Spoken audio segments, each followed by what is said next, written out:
Hello, everybody. My name is Jacek Bartosiak. Welcome to Strategy and Future. And today we are having a distinguished guest, John J. Klein, a person that I encountered while trying to find out more about space and space strategies. And then someone gave me the book called Space Warfare Strategy, Principles, and Policy. And the author is here with us. The book is great. I will talk about the book later. Hello, John. Hello, yes, and thank you for letting me talk to your viewership. So very honored to be here. Because you are holding so many titles, I ask you kindly to introduce yourself to our audience, please. Okay, so I work for Falcon Research. I'm a senior fellow and strategist. I also teach space policy at the George Washington University's Space Policy Institute. And my other passion is to write about space strategy and deterrence theory.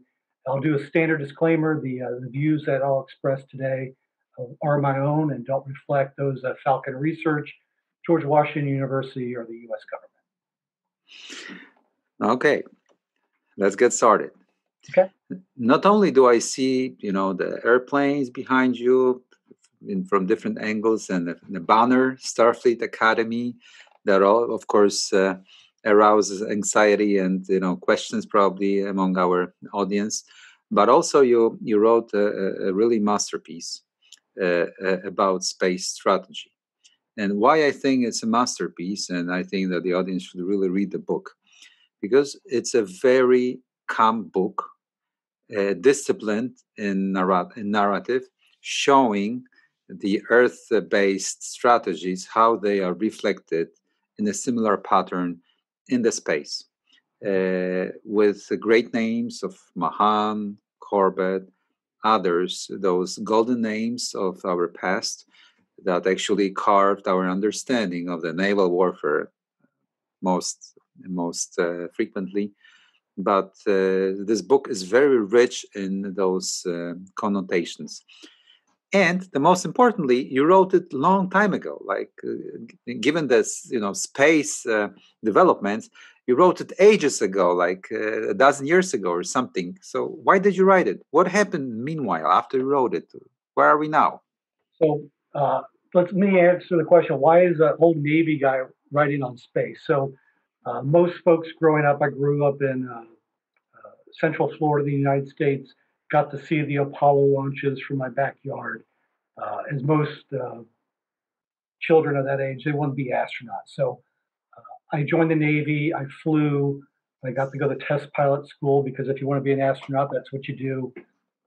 I made the Navy's astronaut candidate list, but then the Columbia shuttle disaster happened, which was our second shuttle one, and they sent everyone's applications back, and so they didn't need more astronauts for a while. So off to Plan B. Space, I've always had a great affinity for.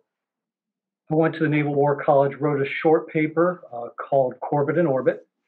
It was about 15 pages, and I just, you heard all this loose analogy like, hey, isn't space kind of like naval warfare, maritime domain?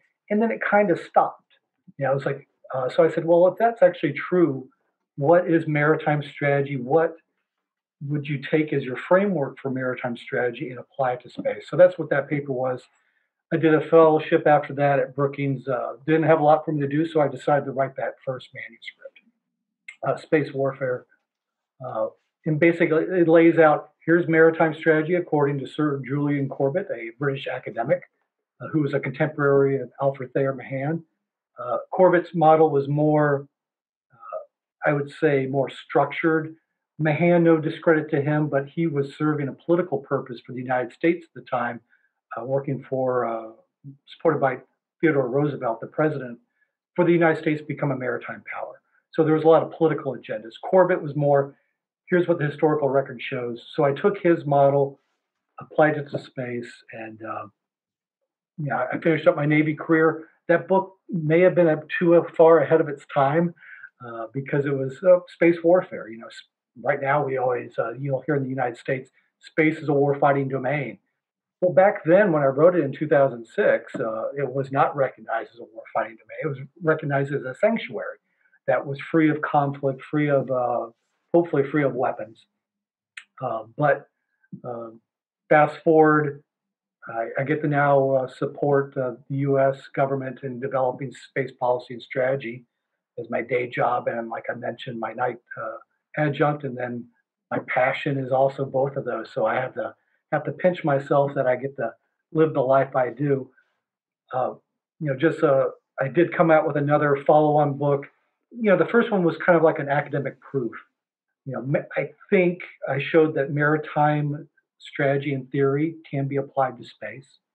The next one looks like, when we use the word space power in the United States, it's kind of like sea power. It connotes it's either you have it or you don't. And the problem is space strategy applies to great powers, medium powers, and emerging powers. So the power model, which is kind of based on Alfred Thayer Mahan's power model, kind of falls short. So I like to talk in terms of just strategy, deterrence theory, we have millennia of experience with strategy and warfare. Space plays a part in that. So we don't have to pretend like we don't know what conflict's going to be. It's going to involve violence, statecraft, chance, uncertainty, ambiguity, or what Clausewitz would call friction. It's fun, but I'll keep it there because I could go on for days. Yeah, sure. This is fun. I agree. So, how do you feel now with the Space Force in its first year budget? The Pentagon already earmarked for the Space Force. Space plane, arguably moving, across the orbit, so to speak.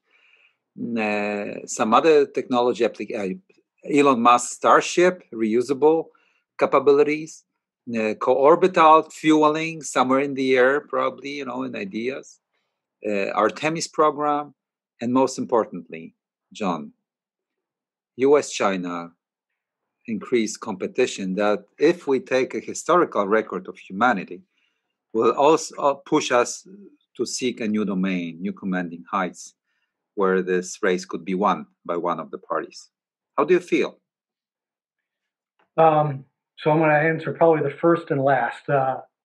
Space Force, I'm okay with it. People say, well, why do we have a Space Force? And, I've written like General Krulak, when asked, why do we have a U.S. Marine Corps, right? We don't need a Marine Corps. We have a capable Navy. We have a capable Army. The United States just wants to have a Marine Corps. And I think the time had come for the people were okay with having a U.S. Space Force. What does it do? It protects national interests in space. It's one of the armed services. Hopefully, we won't see conflict extending or initiating to space. The last point, competition with China, with you, I think that's in the United States, both Republicans and Democrats notice the competition with China. As the U.S. being a leader in the space, what do we have to compete? What we have that China, frankly, does not have is we have a breadth of allies and partners, and we have a very robust commercial sector. So it would make sense to me I'm not talking about escalation or seeking conflict. I'm just saying deterring, sharing democratic values in the space domain, responsible use, peaceful behavior. U.S. working with our allies and partners, and what we see SpaceX, Blue Origin, and all these great constellations going up there, showing that's our vision for space. That's our vision for cooperation. And I think that improves peace and stability in the space domain. You've been in the U.S. Naval War College, so you've known the security community, so to speak, and especially the one that is focused on the future. And the space, of course, is the future warfighting fighting domain, whether we want it or not. What is the sophistication and understanding of the emerging new domain as a warfighting capability? Are we still in this concept that this is a sanctuary in terms of the real decision makers here in the United States over the Atlantic Ocean? We talk across the Atlantic Ocean, so to speak. I'm in Eurasia. John is North America, for those who don't know. And are they sophisticated enough to understand that this is not a sanctuary anymore, and you can't be an utopian saying that we still can make a deal, and the different concept deterrence. You need to have a guardian, of course, full spectrum dominance. I also talked to Brandon Weichert, who wrote a book, Winning Space, that he poses for full dominance of the U.S. Space Force in space domain, so that really you could impose those norms, democratic rules, and a clear code of conduct in space that would rule the strategic flows. What is your take on that? I'm going to cherry pick. I think we're coming along. So I think in recent years you've seen that the United States doesn't call space a sanctuary more. It calls it a warfighting domain. Even NATO strategy recognizes space as an operational domain. It doesn't say warfighting domain. But I think that's a growing consensus. Deterrence theory, all that stuff applies. I'm not a big fan of the U.S. dominating. When our leadership said we want to dominate in space, I don't think U.S. allies and partners are looking to be dominated by the United States. We're looking to work cooperatively, engaging, sharing democratic values and responsible use. So I think and if you see what our actions are, I'd say that's more indicative. And we have been reaching out with allies and partners in the commercial sector to build those relationships, talk about normative behavior, responsible use, safe and sustainable. The growing debris that we're seeing in space right now, we have a lot of space junk. That's only growing. What are you going to do with that? Making sure that our friends know what we're doing, and even our competitors, Russia and China. Are we getting too close? Is everyone aware what everyone's intentions are, that there's nothing nefarious going on? But we have come a long way, definitely since the first 2006 book. We're talking about it. Space has, historically in the U.S., has had this very secret community. People didn't talk about space, but I think you're seeing it now where we're feeling comfortable. Do we share everything? No. But we're sharing, it's becoming more transparent on what's going up. And let's not forget, it's not just up to us to hide in space. You have commercial space situational awareness activities. You have amateur astronomers that are tracking what's going on. I use the analogy, we're turning on the lights in space. There's no more hiding. So everyone's going to know where everything is, kind of like ships at sea. Unless there's bad weather, you know what ships are there, what their purposes are, we can talk about. But I think space is getting that way now too, where everyone's going to know where everyone is, and we'll go from there. But it's an exciting time, and we're, in a way, we were kind of lazy in our strategy because we didn't need to have a good strategy. Because when you're a superpower or have supremacy or dominance, whatever word you want to use, you have the luxury of having just a good enough strategy. But as competition increases, you need to start paying attention, and especially in our pandemic world where there's going to be some economic downside, tighter budgets. That's where strategy gets really important. Strategy is about balancing ends and means. You can't get everything you want. You can't afford everything you want. So how do you balance that out to protect national interests? Yeah. Now, moving to this realm of strategy that you have defined so well, and dwelling upon the book and the contents of your book. So what do you think? What are the most important points in this zone between Earth and the Moon? And what are the choke points that will be decisive? So what are the things that are most important? So I'll use the term cislunar. Cis means between, and that. But right now, what is the one thing that everyone's in great agreement about that is of strategic importance, critical infrastructure? Good grief, our GPS satellites. The U.S.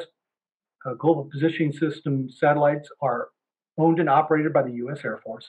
They're a military asset. If you know your history, we've provided the best precision timing signals that we can to the world. and it's remarkable. 25 years ago, would you have whole industries that came up based on the navigation signals? Whether it's in a FedEx, getting delivery of your food. So that's changed the world. That GPS timing signals, that's important. Communications.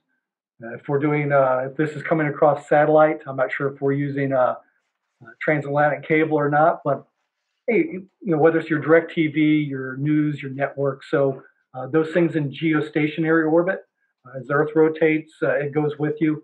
Most people would say the geo slots, which are divvied out by the International Telecommunications Union, those are a strategic asset. Could there be a choke point? So at some point, the maritime analogy breaks down, but there are regions where it's congested and people consider them important. You have some in low Earth orbit now. You have Starlink going up, which is SpaceX's internet from space, and you have multiple competitors there. Earth observation, weather satellites for disaster relief. I would say that's a critical asset.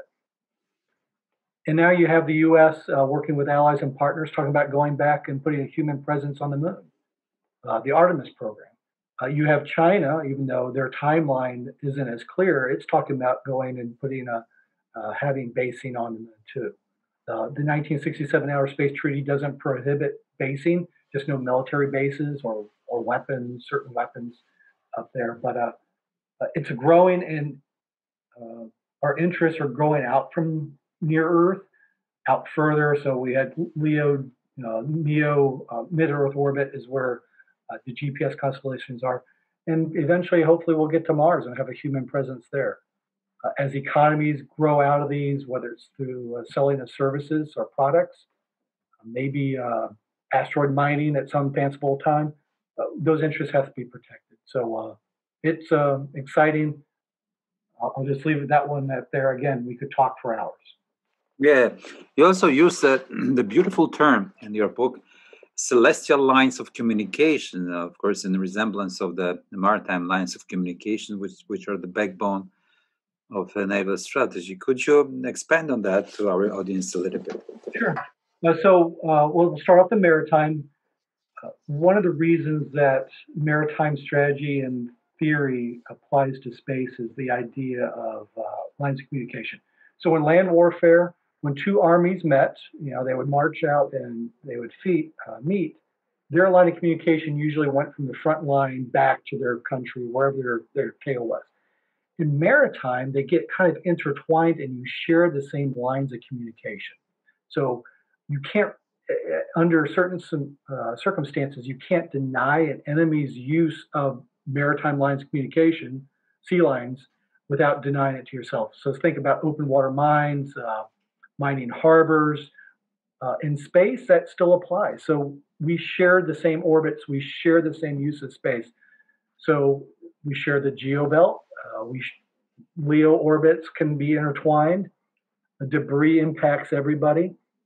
So lines of communication is how we use the orbits, the cislunar space for activities, and it can be the movement of things, physical things like people, material, or the use electromagnetic spectrum. Can you go across lines of communication in space, celestial lines of communication? I did like the term celestial over space because if you know your maritime strategy, sea lines communications we call SLOCs, and for make it different, we'll call it sea locks or clocks. For space, but I think it's a helpful analogy. And again, when that first came out, like, what is he talking about? This is too far thinking. We could, as an author, people can be brutal in their feedback if it's kind of doesn't fit the standard narrative. But it's interesting that actually gained traction, and I'm seeing recently celestial lines communication and clocks and stuff like that. So that's been rewarding. I stole the term from an Army guy that was at the Naval War College, so I can't claim full credit. Yeah, I read more and more documents, and that is true. So there are new doctrines, new strategy, Space Force issued It also reflected on Corbett and Mahan, as far as I remember, this year. I didn't check now before our conversation, but maybe you are also in the footnotes mentioned there, because there are no thousands of strategists dealing with space, and you were one of the really few. To your full credit, John. And your book is really such a transparent and disciplined message. So I really like.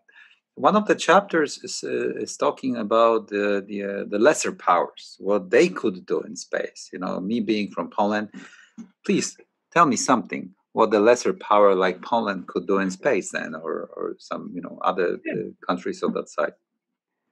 So you can do a lot. I mean, and again, that's why the beauty of a maritime strategy or broader strategies, because we understand how great powers, medium powers, and emerging powers can act. So what can you do? You can have an alliance with a great power, i.e., NATO or other bilateral, multilateral agreements, where you can work with them and protect shared interests in space. So even though you may say that you're not a space power, you use space. You probably rely on a lot of the stuff for the timing signals, the financial transactions that use that timing. A lot of the petrol oil lines that come through use very sophisticated pumps, and those pumps are timed to GPS signals. So for heating oil, especially in the winter, ATM and other things. So GPS is ubiquitous. Weather forecasting, I think you use, and then the communications.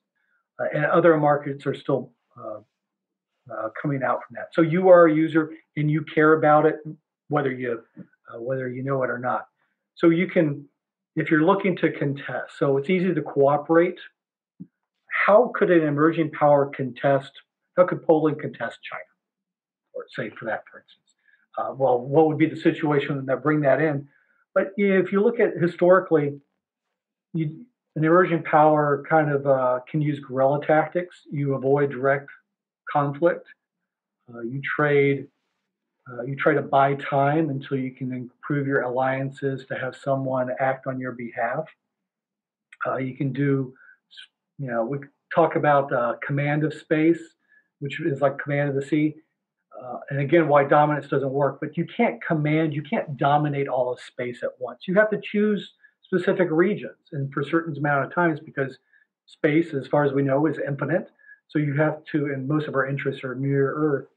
So you have to choose where your assets and where you focus your attention. But emerging powers can do that also, probably in short amount of time in a very limited area. Could you do some influence? What can you do? You can build out your space agencies, build out your infrastructure if you have a long-term goal. Again, all the instruments of national power play: diplomacy, informational, military, and economic, and you could try to bolster those supporting pillars. Not everything is military conflict, so you can protect your interests using those soft power methods. Again, working with the international community together, working through the United Nations, those venues of dialogue that you currently exist. When I teach my class space policy, I say, does anyone know what space policy is? And we come to the conclusion, it's just policy that deals with space, okay? And I think every country has experience in formulating policy and international dialogue, and you just have space equities on it. Okay, I understand. So, if you were, we are in the fall of 2020, pandemic, of course, new space, innovations in space that are already there all around the corner. And that's the difference between now and then when you were writing the book, reusable boosters, for example. Yeah.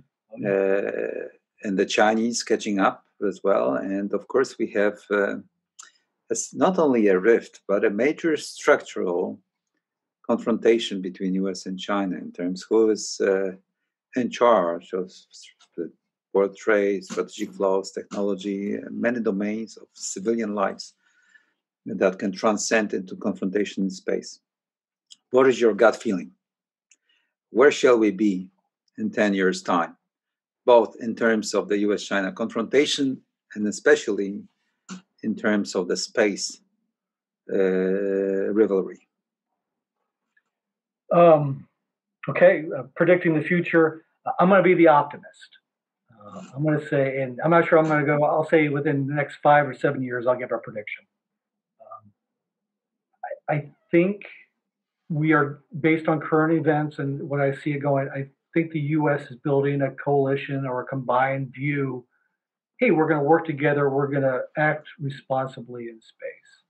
We have the Artemis Accords, which, if you're going to go to the moon with the United States in a cooperative relationship, you have to sign off to this. Basically, it's responsible. We're going to be good. We're going to be transparent.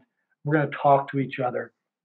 And I think you'll see that gaining traction. The commercial sector, China's going to have its version of commercial too. We're not going to prevent or keep China from being China. And we don't need to. So will there be competition in 5 to 7 years? Yeah, there's going to be competition. But I think we're going to have, because most of the folks shared our values, democratic values, I think we're going to increase how the world views it, kind of like how it uses the maritime domain. Are there certain parts like the South China Sea where there's some tensions? Maybe. Will there be an equivalent like that in space? Potentially. But overall, we have rules, we have norms, we understand what responsible behavior is, moving trade and commerce around the world using our maritime domain and our sea lines. So I'm an optimist. I think the Democratic view will win out in time just because of the numbers, and we have momentum. We got to be careful. I worry about in the United States. Sometimes we think everyone thinks like we do. Everyone shares Western or democratic views. We know China and Russia don't share our views. But the problem is, after we recognize that, we don't really understand how deterrence theory on the US side differs from deterrence theory on China's side. If you don't understand how people in other countries view the world and through a political lens, you can have miscalculation, ambiguity, unintentional escalation. So I'm not the first one to say it, won't be the last, but the United States needs to do a better job at understanding how different cultures view the world and view their place in a historical reference. But I'm an optimist. We went through the Cold War. That was pretty much a mess. A lot of people predicted all-out nuclear warfare. Thankfully, maybe a lot of luck involved in that. But I don't think this people refer to as a Thucydides trap is war or conflict with China a certainty or a foregone conclusion. I don't believe in that. I believe it's a choice, and we have a choice. You have mentioned the nuclear aspect of the space, referring to the Cold War. I personally find it, interesting and reflection,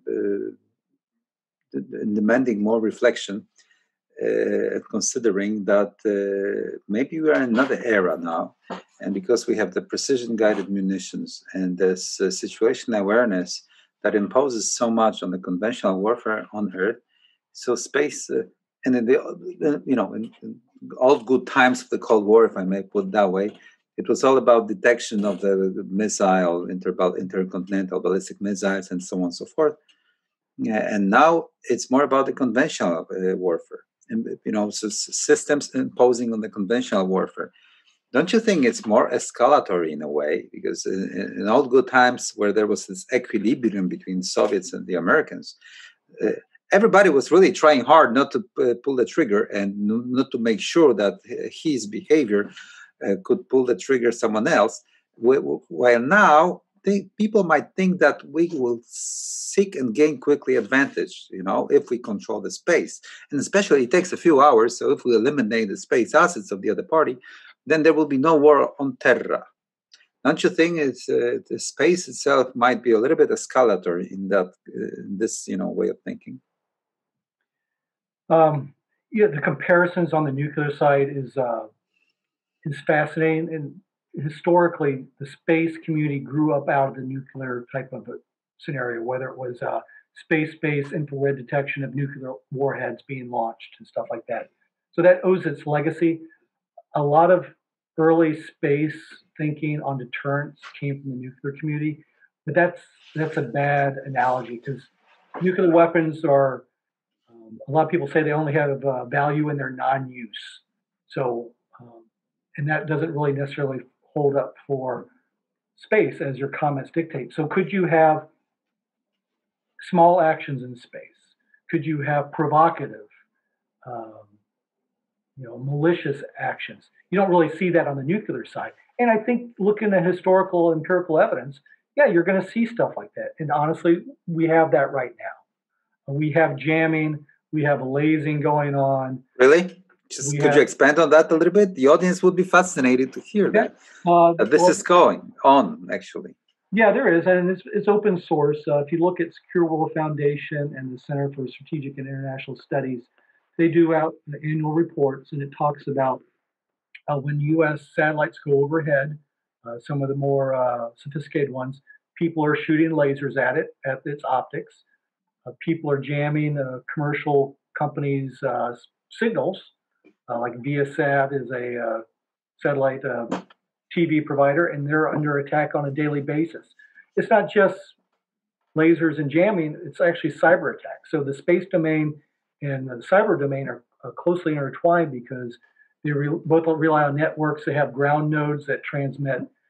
So if you care about space strategy and warfare, you care about cyber warfare also, just by its nature. And electromagnetic warfare, of course. Yeah, right? It's all tied up together. So because, again, that's why the analogy between nukes and space evolved at that point, because we're currently seeing, and you could say we're under a day-to-day because of the cyber aspect, small malicious actions. Are they small wars? No, nobody's dying. That's a problem that space has. Satellites have no mothers, if you've heard that one. So some countries don't care what happens in space because nobody dies. It doesn't reach the threshold or severity to warrant terrestrial military action. The U.S. has a different view as far as the law of armed conflict goes on that.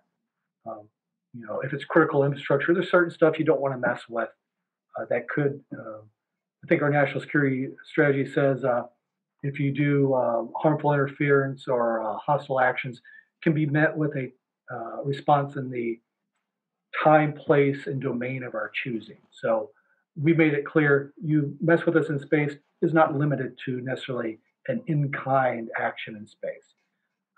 But yeah, it's most people aren't aware what's going on there. There are a few reports that provide that information if you're interested, but it's not benign.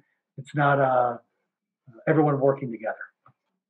Mm-hmm. Going back to this discussion, whether space assets are more like a Navy assets, and the Space Force should have the Navy ranks, or it's more like the aircraft and U.S. Air Force, from which it formally originates. What is your opinion about that? Is more like a Navy cruising in the volumes of space? Is like a Navy, or how? What do you think? So, if you would have asked me this question 3 months ago, I would say I don't care. But now I do care. So I'm going to say for the officer rank. What happened? Sorry, it's interesting. What happened in the meanwhile? Well, it's just gained a lot of traction in the U.S. Congress. There's actually an amendment called the Starfleet Amendment proposed by one of our congressmen for the new Space Force to use naval ranks. William Shatner, who played James T. Kirk on the 60s and 70s Star Trek episode, actually came out in favor, wrote this whole opinion editorial, how all the good characters in movies and TV were Navy ranks. If you used Air Force or Army ranks, they were buffoons and stuff like that. But from its most strategic level, space and maritime share a similar history, and I think it's important. And I think the naval ranks would actually help differentiate the cultures, because right now the U.S. Space Force and the U.S. Air Force are both under the Department of the Air Force. Kind of similar how the Department of the Navy has both of our U.S. Navy and U.S. Marine Corps. Separate services, same department, but they're culturally unique. And I think I think the rank changes would actually help uh, move that culture along. Will it dictate the culture? Can you put in place the culture you want? No, cultures evolve in time. The U.S. Air Force, when it separated from the U.S. Army Air Corps, changed with time. Our U.S. Navy changed with time from the British Navy. So some things are going to just happen. You have no control over it. But I am a fan. A lot of people giggle and think it's silly on the ranks, but for the folks that are involved, it's a very serious thing. And there's traditions and all that stuff. The enlisted ranks kind of break down. Don't want to call someone a seaman recruit that's working Space Force, or would you have petty officers and stuff like that. So on the officer side, it's easier, and it's kind of cool. There's a lot of people that we have this Hollywood entertainment industry, and we kind of identify with that already. Yeah, plus it's really, it's more about being on your own, alone, with general orders, what to do generally. This is like in the Navy, right? As opposed to the direct orders in 2 hours flight for the Air Force, which is strictly centered and not, I mean, that is human space flight, and eventually we'll get that where it's autonomous. The commanding officer is always in charge. Hopefully we'll get there with human space flight exploration to our planets. But I think it's fascinating, and I'm actually for it. Even though as a strategist, does it have any impact on strategy? Probably not, but it's cool. I'm a Navy guy, so I can be pro Naval Ranks. I'm not sure if you heard this information from a month ago that the U.S. Transportation Command, I think this is the name, approached Elon Musk, SpaceX, to figure out, the framework of cooperation for Starship, so that you could project power literally within 1 hour on globe, on our planet, using the Starship, and trying to find out the concept. That would be a game changer, wouldn't it, for the U.S. presence in Eurasia and the Rimland Alliance system and so on? Yeah, so I'm gonna grab a little prop. We'll talk. It's called point to point. If you can send something in orbit, you can send it suborbital and go in it. So it comes up and it'll come down. Let's talk about the problems. It can look like a ballistic missile. All right. So if you're using profile, how do you know intent on something? If you're going over a country that's on your bad list, how do they know you're not attacking them? So there's some problems. I told you, escalatory. Yes. Yeah. Yeah, it can be. So, but the promise is, you can do the same as a C-17 or a cargo plane anywhere in the world. First thing you do is you go to military applications, but there's a commercial thing. So for packages and the FedEx and UPS and getting stuff, that holds promise. Maybe we'll work through, just because it looks like a ballistic missile doesn't mean that we have to prevent it. We can do pre-notifications like we do in space flight. We give launch notifications ahead of time so everyone knows what's going on, because we don't want to have ambiguity or miscalculation. But yeah, point to point, it's cool. And, you talk to the folks at SpaceX, it's going to be here before we really realize it. And how do you like the stainless cover? Well, I think it's I heard Elon talk about it at a conference. He went through all the permutations. So it does look very cool. It looks very 20s, 30s. Old school, yeah. But it was done for science, and it was done to be cost effective. He looked at painting it and the cost, the added weight. He looked at, he found out the stainless steel, I forget the code that's done, but that formula hadn't been modified in 50 years. So it was aerospace grade stainless steel. He's going to tweak it to fine tune it. But he went through all the different things. It should be carbon fiber, painted. Carbon fiber didn't work out. The best thing was stainless steel. Go figure. It's very durable, very forgiving, and it has elasticity and the thermal capacity that you need. So it is super cool, though. He is a showman. Yeah, that is true. That is true. And as we need to sort of sail towards the end of our conversation, let me ask you the last question. Do you think that under the new administration there might be some changes in the NASA policy, space exploration, or U.S. Space Force, for example, becoming redundant or not redundant, dispensable, so liquidate? Wonderful question. In the United States, we're asking that question because there's not a lot on the Biden administration's space policy. I'll tell you the views next are my own. Based on what I've read, on the Space Force thing, it would be very cost prohibitive and very cumbersome, and you'd have to work through a Congress that had bipartisan support for Space Force. It wasn't just a Republican thing. So I think unwinding or doing something weird with Space Force is unlikely. They may not publicize it, make it a big political thing, but I think it's safe to say Space Force, just because of the political capital, just keep what you got. You got service members in a new service. What are you going to do with them? If you look at some of the Biden administration's policies, international cooperation, technological innovation, science, technology, engineering, math, education, space or environmental concerns has equivalents with space. So there's some overlap. Will they cut funding to go to the moon? That 2024 timeline was very aggressive for a lot of folks. I don't know. I'm big into a big space nerd. I'd like us to go back to the moon and then on to Mars. You lose a lot of, if you try to push it out, you don't capitalize on savings and stuff like that. But will space be as important to the Biden administration as Trump? I hope so, but based on what I've seen right now, it's not going to play as a major role. Maybe that'll change if you get the right people to put together the policy documents. But it'll be different for sure. And honestly, it's a different environment. Pandemic, getting that thing under control. I know we like to think we know how this is going to work out, but like we were saying, we're in the grips of our second wave, and people are still reeling, and economies are still changing. Well, the world's rack and stack of power look the same on the other side of this. A lot of things we have to work through, hopefully working together. But it's a fascinating time to be talking about space, and much appreciated the opportunity. Okay. Thank you very much, John, for this great conversation and your input and contribution, both now, of course, and especially in your books. Looking forward to other books of yours, and I hope that we will meet again here at Strategy and Future.